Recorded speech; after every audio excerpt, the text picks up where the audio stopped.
Okay folks, since I used it in my last beat, I wanted to show you the DM-999 drum machine by Ekssperimental Sound. It's basically a TR-909 clone within Reason itself as a rack extension. Okay, first of all, we got 8 sections here with drum elements, bass drum, snare, low tom, mid tom, high tom, rim, clap, hi-hats, either opened or closed, and cymbals, like a crash or a ride. We got those trigger buttons here. The first one is usually the accented, and the second one is the normal loudness. So if we press the second one, this is our normal loudness level, but we got that accented kick, which has basically the same level as the normal one, but with the accent amount applied to it. So if I go for 100, it would basically mean we duplicate our sounds and layer it. And this should be like double the loudness now. If we go to around 50%, it's 1.5 of the original, and so on. Same goes for the snare. If we raise the accent, it gets louder in addition to the normal velocity curve. So if I would like to, let's go for C1 here, which is our normal kick. And if I go in here and apply a ramp to it,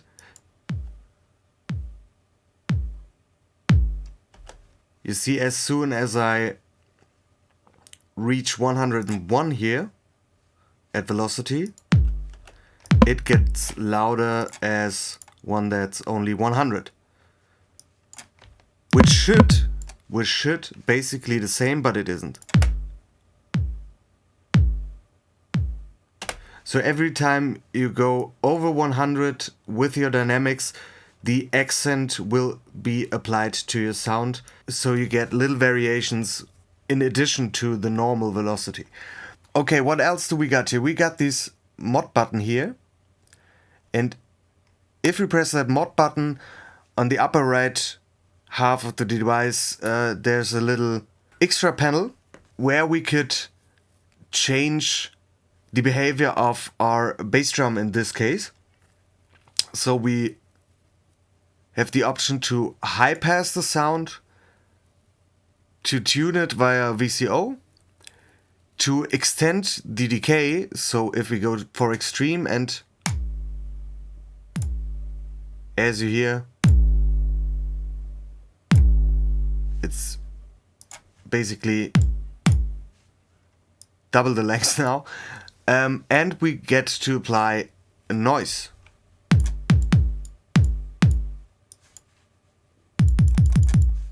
So our sound gets more grit. We can close this off with this little X here. But if we want to change the other drums, we just need to press the mod panel again. And as you see, indicated by this orange background here, we switch through the different percussions and drum elements. The same change could be done by hand if you click in one or another of these blue frames. Or you could just use these arrows here in the extra panel to switch around. All these parameters are automatable, so we could change our stuff over time if we want to. And we got a volume knob down here. The other cool thing here is if we press this long rectangle that says trick buttons, we could change this to solo or mute. So if we have our drums here, make something quick here,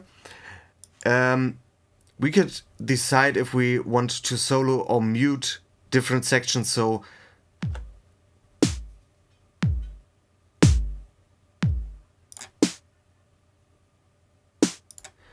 This is automatable too, so you could just bring up automation lanes for that, so you could easily paint what you want to hear and what you don't want to hear without changing the MIDI notes itself. And now we should get bass drum, snare, bass drum as a result.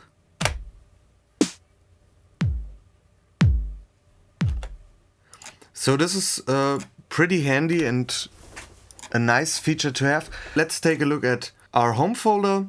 So we get some patches in here. There are not too many patches, but the patches there are pretty good in my opinion.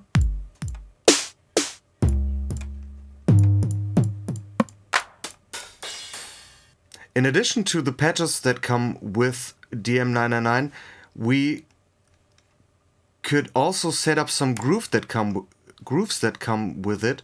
So if we take that A1 loop here, that A1 groove here, we could open the browser, type 999, and we get 7 shuffle grooves here. I don't know if the shuffle is hearable right now, so we will delete this and just make a random sequence here with the hi-hat and let this play. Maybe double the timing.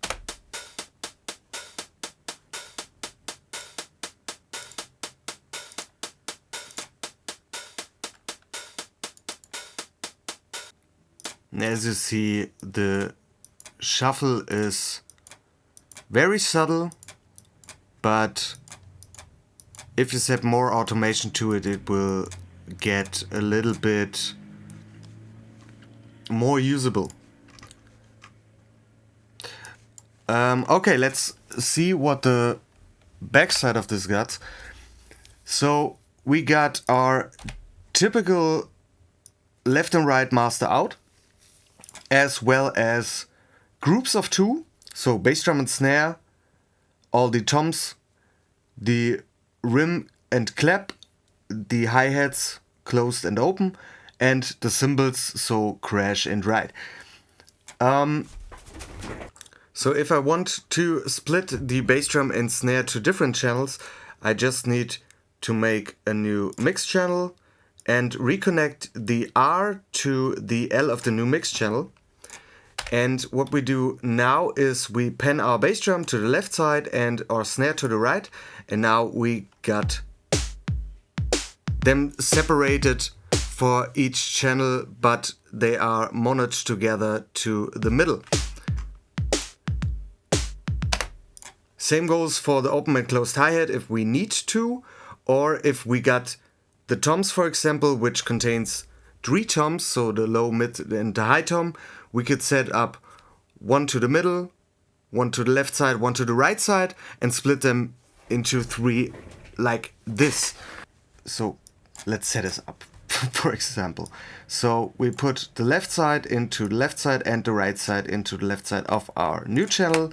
We select the toms and say the low is on the left, the middle is on the right, and the mid tom is in the middle, and the high tom is on the right side. So if I press the low tom,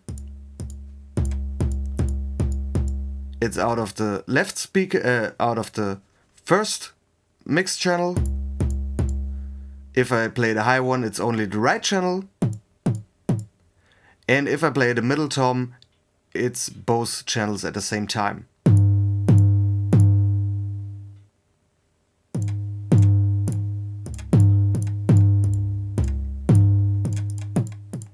So this is pretty handy if we need it. Let's talk more about the backside. We also got a gate out for the bass drum, the snare, the low tom, the mid tom, the high tom, and the rim. So if you want to trigger other drum devices in Reason or other devices in general, we could do this via this gate out CV. We got gate ins for every drum hit that we need. So if we want to just sequence some drums in here, we could just take our red drum, shove it beneath whilst holding shift, take the gate output of any of these and put it into any of these. And I could play my drums now like this. We also have a level control over here, which could vary the loudness of our different signals here. It's just for the bass drum, the snare, the low tom, the mid tom, and the high tom.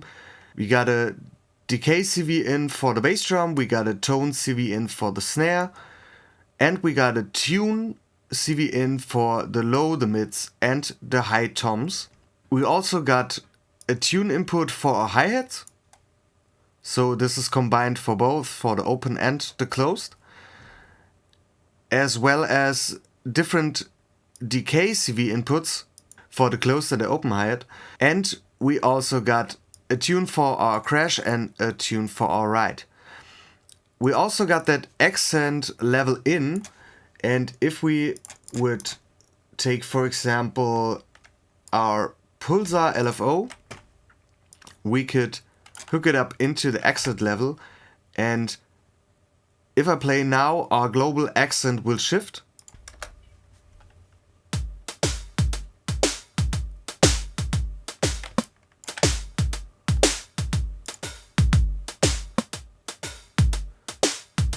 So if I raise the level, our accent gets more of the sine wave here and gets louder or quieter based on that speed of this light here. What else do we got? We also got a gate and node CV in, so we could hook up, for example, this matrix pattern sequencer. And let's delete this.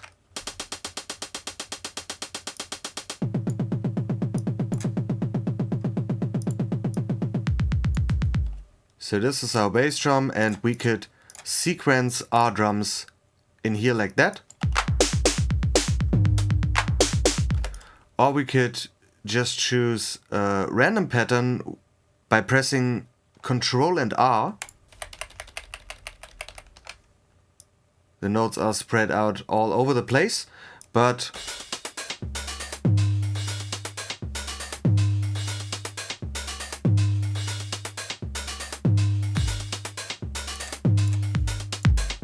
so you get the idea. You could easily choose how you want to play this thing, and it's great like that.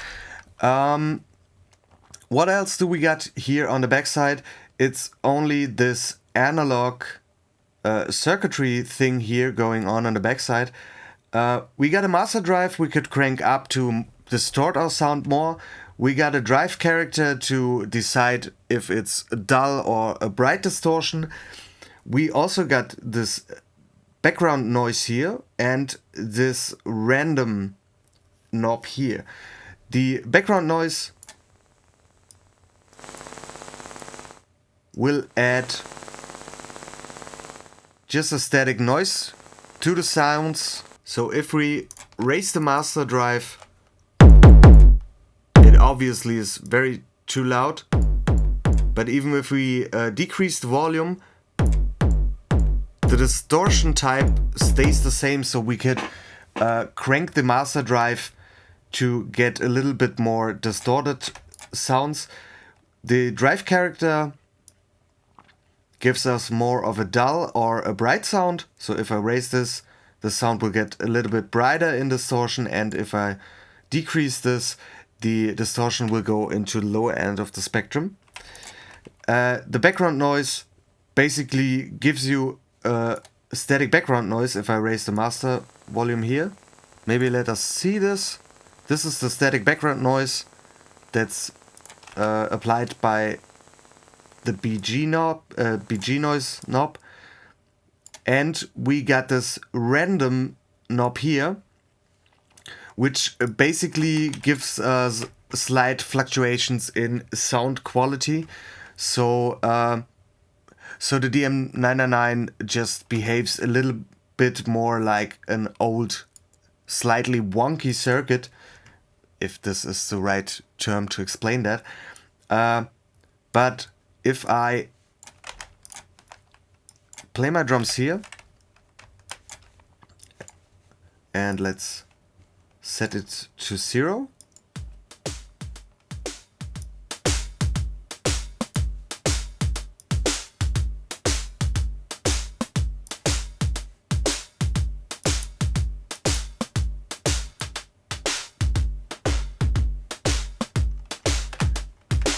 We could really change and sculpt our sound with these 4 knobs alone. Okay, I forgot to mention one thing. If you go into your MIDI sequencer and open it like this, so it's like this. C1 is the kick, but you can go chromatic kicks downward from here. So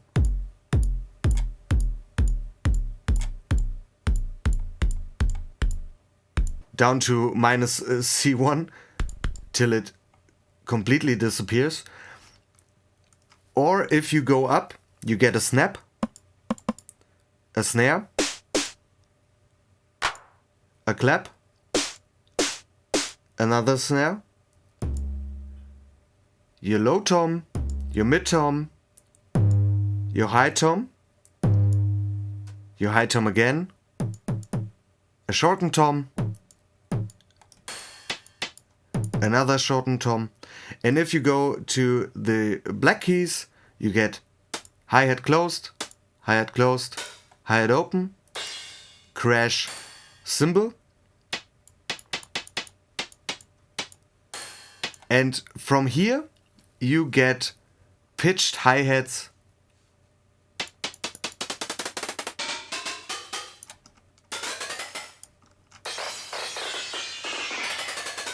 and all the other cymbals chromatically. So this is pretty cool for cool drum design in here, and you should keep this in mind. If you can't remember what I just said, just go to the Reason shop site of the DM-999 and you could download this little menu, and over here are the key triggers or trigger keys. Beneath C1 there's a bass drum chromatically, C1 is the bass drum, and so on, and higher than D#2 is hi-hats and cymbals chromatically. Okay, I guess that's all I've got to say over this device. I just wanted to show it off to you because I think it's a great device for beginners or old 909 veterans. Okay, that's all for today. I hope you enjoyed it. I hope you learned something. Please keep in mind, actually the May Madness is going and DM-999 is on sale. So if you find it pretty cool, you should definitely check out reasonstudios.com and go to the shop and see how the price for the DM-999 is, if you are interested, because it's discounted now. Have a great day. Until next time.